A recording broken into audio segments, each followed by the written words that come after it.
Muy buenas noches. Esta semana ha sido una semana bien candente y por eso vamos a comenzar con el hecho de que, según Amnistía Internacional, nuestro teléfono fue intervenido en varias oportunidades por Pegasus.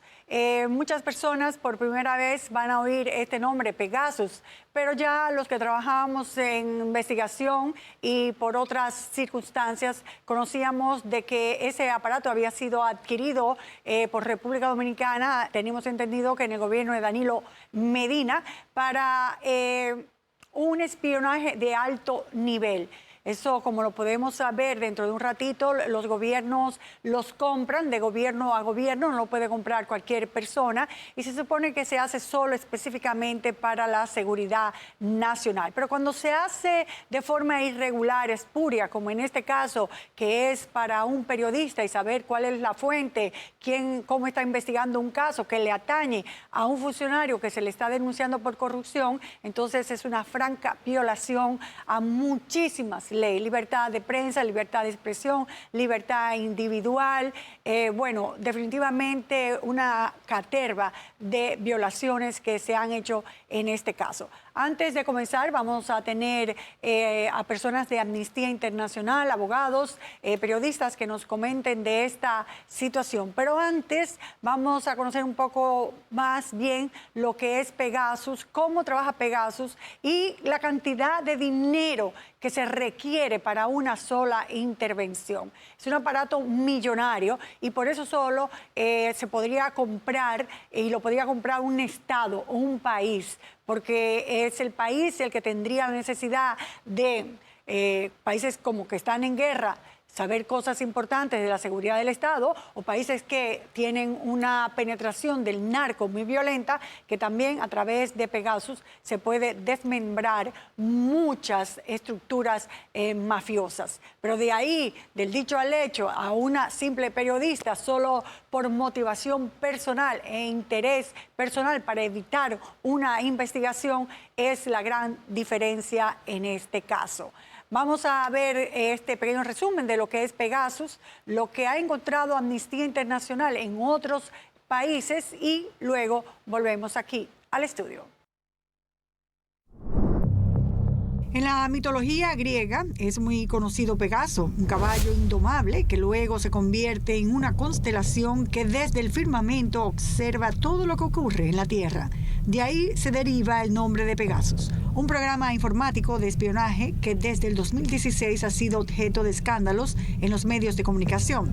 El software, desarrollado por la empresa israelí NSO Group, supuestamente solo se vende de manera exclusiva a los gobiernos para prevenir atentados y otros delitos contra la seguridad nacional. A diferencia de las tradicionales tecnologías de espionaje, Pegasus accede remotamente a los teléfonos, se instala de forma sencilla en los celulares mediante un mensaje o una llamada que no hace falta ni abrir ni contestar, accediendo de manera ilimitada a mensajes, historiales de llamadas, fotografías, audios, videos, contactos, datos de geolocalización e incluso activando la cámara o el micrófono de teléfono, sin que esto sea notado. Por todas estas características, Pegasus no está al alcance de cualquier bolsillo. De acuerdo a un contrato al que tuvo acceso el periódico New York Times, la tarifa de instalación ronda los $500,000, más un costo adicional de $650,000 por cada 10 teléfonos espiados.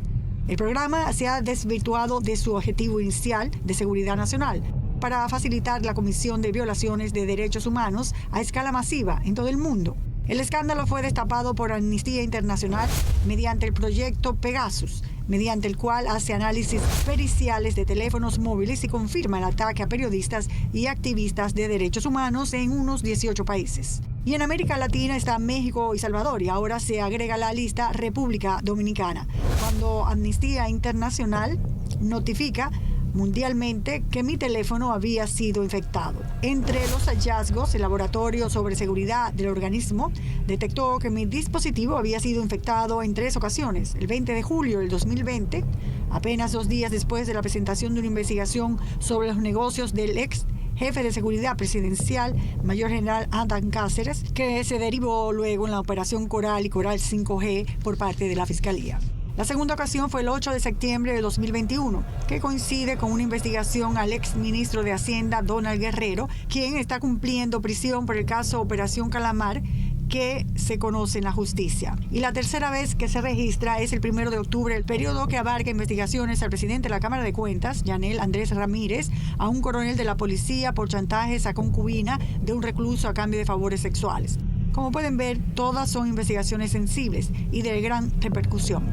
Esta denuncia de Amnistía Internacional tuvo una gran repercusión. Fue reseñado por prestigiosos medios internacionales como el Le Monde de Francia, La Vanguardia de España, El Guardián de Inglaterra y la agencia EFE, entre otros. De acuerdo a Erika Guevara Rosa, directora de Amnistía Internacional para las Américas, República Dominicana se suma a la lista de países en los que se utiliza el software espía para silenciar e intimidar a periodistas valientes e insta a las autoridades dominicanas a llevar a cabo sin demora una investigación independiente, imparcial y transparente sobre la vigilancia selectiva y legítima de periodistas en el país.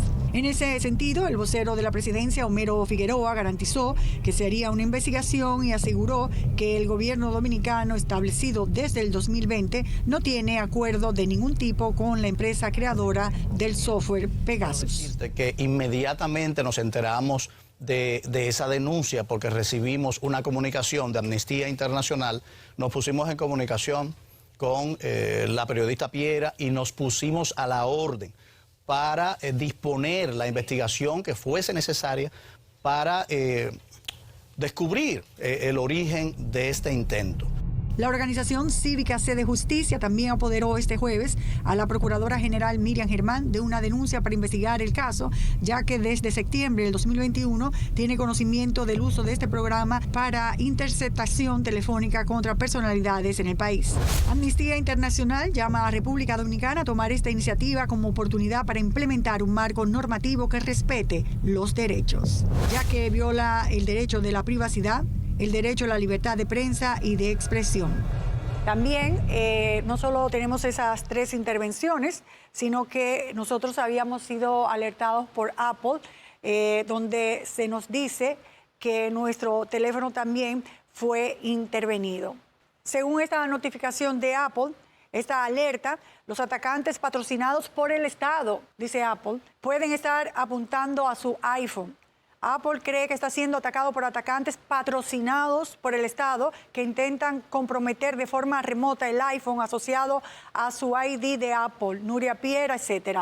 Es probable que estos atacantes te ataquen individualmente por quién eres o por lo que haces. Si su dispositivo se ve comprometido por un atacante patrocinado por el Estado, es posible que puedan acceder de forma remota a sus datos confidenciales, comunicaciones, incluso a la cámara y al micrófono. Si bien es posible que se trate de una falsa alarma, tómese en serio esta advertencia. Entonces ahí Apple hacía una serie de recomendaciones que yo debí tomar en ese momento para evitar que siguieran interviniendo el teléfono. Esto de Apple se recibió en noviembre del 2021, o sea que esa sería la 4ª fecha de una amenaza de intervención patrocinada por el Estado al teléfono de nosotros. Según tengo entendido, y dentro de un rato lo vamos a saber más específicamente, hubo algunas cartas que se enviaron al gobierno dominicano para saber algunas cosas que necesitaba Amnistía Internacional y dar aviso sobre esta sensible cuestión.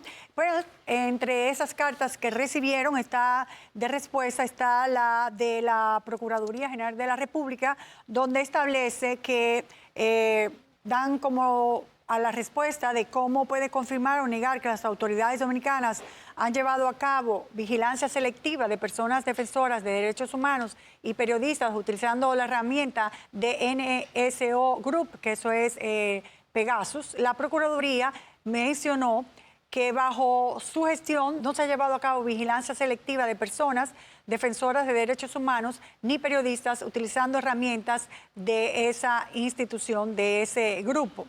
Dice la carta de la procuradora Miriam Germán que ellos se comunicarán conmigo para ver qué medidas puedo yo tomar, ya que esto es un hecho público a instancia privada, o sea que ellos no podrían investigar, no podrían hacer nada si no hay una solicitud por parte mía. Eso es, en resumidas cuentas, lo que responde la Procuraduría. Mientras tanto, Amnistía Internacional, el ministro de Interior y Policía, Chu Vázquez, ante la pregunta sobre esa posible intervención de teléfonos, responde que el gobierno de la República Dominicana mantiene un compromiso irrestricto con el respeto y la defensa de los derechos humanos y la libertad de prensa. En este sentido, garantizamos que no hacemos uso de servicios de espionaje o vigilancia que contravengan dichos principios fundamentales.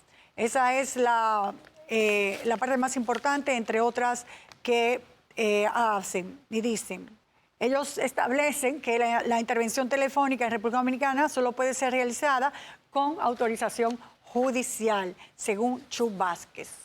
Para conocer más sobre esta investigación, vamos a conversar con Elina Castillo Jiménez, investigadora sobre vigilancia digital de Amnistía Internacional. Buenas noches, Elina. Bueno, siempre fuiste el contacto, nos mantuvimos por varios meses en este trabajo. ¿La motivación que tuvieron para hacerlo, cuál fue? Que Amnistía Internacional desde hace ya varios años investiga el uso de Pegasus en contra de periodistas y personas defensoras alrededor del mundo. Y a finales del año pasado, en 2022, habíamos comenzado a indagar sobre el posible uso de este software espía en República Dominicana. Y efectivamente, como ya hemos compartido en esta semana, hemos encontrado indicios de que fue utilizado en tu dispositivo. Bueno, hay muchas personas que dicen, y de hecho el gobierno ha desmentido que tenga el aparato. ¿Cómo se puede comprobar de que el aparato sí existe aquí en el país y que fue una orden gubernamental? NSO Group ha declarado en varias ocasiones que solamente ofrece este software a gobiernos, precisamente porque parte de la intención de que se utilice este software es que pueda servir de apoyo para operaciones de inteligencia, ¿no? O de investigación. Desde nuestra perspectiva, teniendo en cuenta nuestras investigaciones en otras partes del mundo, ¿no? Y en el caso del continente, como en México, El Salvador, en donde las autoridades fueron quienes contrataron el servicio, hicieron acceso al software y lo utilizaron para espiar periodistas y personas defensoras, nos parece que es importante que las autoridades dominicanas puedan hacer una investigación al respecto. ¿Qué tan seguro pueden ser los laboratorios de ustedes? Tengo entendido que ese expertise también fue analizado por otro laboratorio colaborador de ustedes y que llegaron también a la misma conclusión. Nuestros expertos han desarrollado una metodología independiente, está disponible de hecho en nuestra página web, pero también para asegurar la calidad de nuestros hallazgos, nos hacemos uso de otros aliados como Citizen Lab para que puedan hacer una revisión independiente. Y en este caso no ha sido la excepción. Así se hizo y pues llegaron a la misma conclusión. Es una situación engorrosa. Yo le decía a usted que posiblemente nosotros en estos ambientes vivimos siempre al acecho de que nos están vigilando, que nos están oyendo. Pero ahora con Pegasus esto toma una dimensión diferente porque usted acaba de decir que hay todo tipo de violación, la violación a la vida privada mía, porque tiene acceso a las fotos, a las informaciones, a las cuestiones personales mías, a las de las fuentes que pueden correr peligro si pueden determinar cuál fue la persona que me dio una información y a raíz de eso pues se hizo la investigación. Pues también usted acaba de hablar también que la libertad de expresión, la libertad de prensa, son muchas violaciones que se han cometido en este caso y en los otros casos de los periodistas, por lo que lo hace muy grave, aun cuando para nosotros sea como el pan de cada día. Es una cosa que ciertamente, como decía, nos manejamos en esa arena movediza. Pero verlo y confirmarlo ya son otros tantos, cambia la perspectiva del asunto. No, así es, y la verdad es que tanto en República Dominicana como en otros países en donde hemos investigado el uso de Pegasus, la realidad es que el impacto de saber que se estuvo bajo vigilancia, tiene otras connotaciones. Las personas, y para mí eso es importante destacarlo, y mis colegas no hablan ni de la valentía ni de la calidad de las personas periodistas. Ejercer el periodismo desde nuestra perspectiva es un acto de valentía, de poder contribuir al Estado de Derecho. Ahora bien, eso no quita, ¿no?, que las personas periodistas tienen personas allegadas, tienen familias, tienen amigos y tienen colegas y tienen fuentes. Y el hecho de que sean vigiladas tiene un impacto en esas relaciones y me parece importante destacarlo porque también eso se tiene en cuenta al momento de analizar esta situación desde la perspectiva de derechos humanos. Eso también puede ser considerada una posible violación y por ende las autoridades dominicanas deben de investigar, deben de tomar realmente pasos para poder saber y aclarar estos hechos. Bueno, Lina, muchas gracias. Yo me imagino que esto continuará, las investigaciones en el país. Posiblemente alguna entidad se dedique a investigar un poco más, cosa que lo dudo, pero se ha puesto un punto sobre la I y eso es importante en estos países. Se da una voz de alarma y de alerta para que se sepa que hay posibilidades de que cuando instituciones como la de ustedes, de Amnistía Internacional, se proponen meses tras meses hacer una investigación, pues logran dar, aun cuando sea tan difícil, dar con los rastros de una intervención de Pegasus. Así es, y solamente esperamos, que precisamente esto ayude a mantener a las personas periodistas de manera más a salvo y que el periodismo pueda seguir siendo ejercido de forma responsable en el país. Perfecto. Muchas gracias, Elina Castillo Jiménez, investigadora sobre vigilancia digital de Amnistía Internacional. Nos mantenemos en contacto, Elina. Gracias, muy amable. Y gracias a tu equipo. Gracias, gracias a ustedes. Gracias. Ahora vamos a hacer contacto con un periodista y un abogado.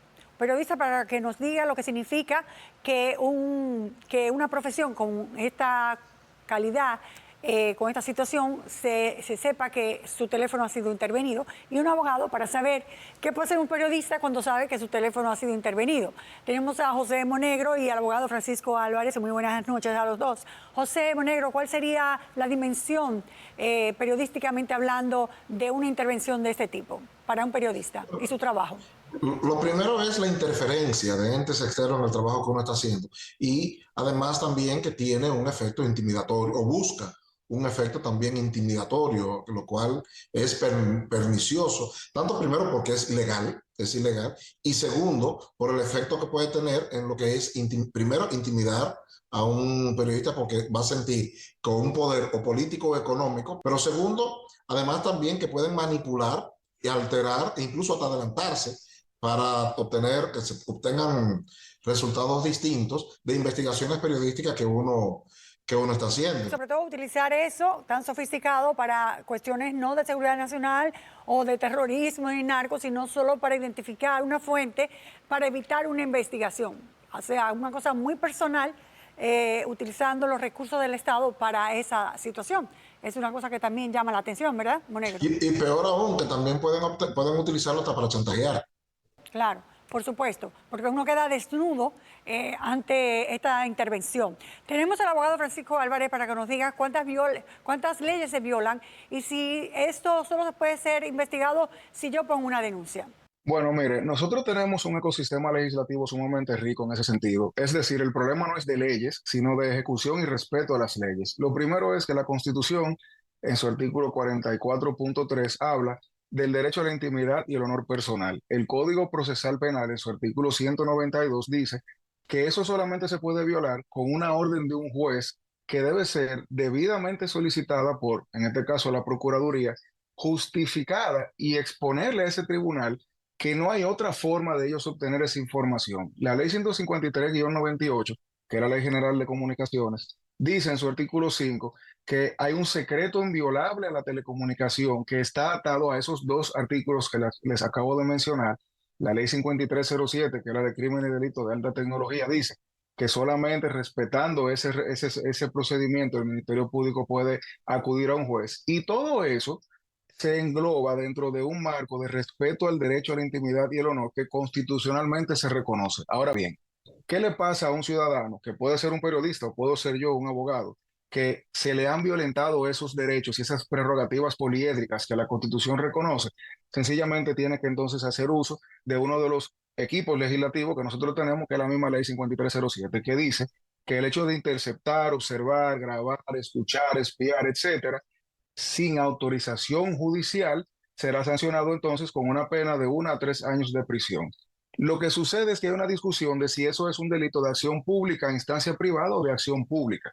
Técnicamente hablando, la violación al derecho del individuo es de acción pública a instancia privada, porque el individuo es que debe decirle a la autoridad, autoridad, mira, yo fui violentado y yo necesito que tú me ayudes a investigar. Ahora bien, en el marco donde, como si fuese el viejo oeste, hay alguien que tiene esa herramienta y la está utilizando de manera discrecional al margen de la ley, que es a través de los órganos jurisdiccionales, el Ministerio Público tiene entonces ahí una habilitación particular de decir, espérate, es que aquí yo tengo, voy a poner un ejemplo ilustrativo que no aplica, una fábrica de bombas nucleares. Yo no estoy diciendo que la están utilizando en contra de fulano de tal, yo estoy diciendo que dentro del territorio nacional alguien está explotando las vulnerabilidades tecnológicas a su discreción y entonces yo como Ministerio Público debo interesarme en investigar eso. Es decir, la violación al individuo sí requiere de una habilitación práctica que ese individuo debe llevar a la Procuraduría su requerimiento. Pero el hecho de que eso esté ocurriendo debería llamar a que el Ministerio Público se preocupe por la integridad nacional y diga, no podemos tener personas con ese poder sueltas en nuestro país sin ningún tipo de consecuencias. Bueno, muy buena la aclaración. En este caso, Monegro, ¿recuerdas tú de algún caso que se haya llevado específicamente y haya tenido éxito en la justicia de tantas veces que se ha denunciado el uso y el abuso de estas intervenciones? Bueno, justamente el gran problema de la intervención telefónica, que nosotros tenemos muchos años denunciando y hablando en contra de eso, es que no se ha condenado a nadie. Es la impunidad y cuando un delito no tiene ninguna consecuencia sobre nadie, vuelve y se repite. Doctor Álvarez, hay una parte que dice la Procuraduría de la ley de data que también se podría utilizar, pero solo si la víctima conoce quién está interviniendo el teléfono, lo que haría casi imposible porque aquí no hay forma de saber eso, porque no hay la sofisticación ni tampoco la transparencia. O sea que también esa ley queda un poco rezagada para ser utilizada en este caso. Sí, o sea, lo que sucede es que nosotros vivimos en una ficción donde la ley asume que el individuo tiene la capacidad de enfrentar esos ataques cuando realmente no la tenemos. Y yo le voy a poner un ejemplo simplísimo. Si a mí alguien me manda un correo amenazándome de muerte, el trayecto que yo debo recorrer para lograr que una autoridad me diga de dónde vino este correo tarda fácilmente 1 año y medio. Ya yo estoy muerto si eso realmente era algo válido. Entonces, cuando nosotros tenemos la ley, y como abogado a veces es difícil que los clientes se choquen con esa gran realidad, porque casos notorios normalmente les asisten una asistencia adicional, vale la redundancia, pero el día a día, al ciudadano de a pie, como le gusta decir, está prácticamente a la intemperie. Nosotros tenemos una habilitación práctica en la ley 5307 que dice que es de acción pública en los casos, por ejemplo, donde se ponga en riesgo el orden público y los intereses de la nación. Para mí, el hecho de que haya personas con esa bomba nuclear en sus manos atenta contra el orden público y los intereses de la nación. Por eso es que la habilitación para mí pudiera agarrarse de ahí para que el Ministerio Público investigue sin necesidad que dependa del individuo. Perfecto, pues muchas gracias a los dos por estas aclaraciones y nosotros vamos a continuar con el tema.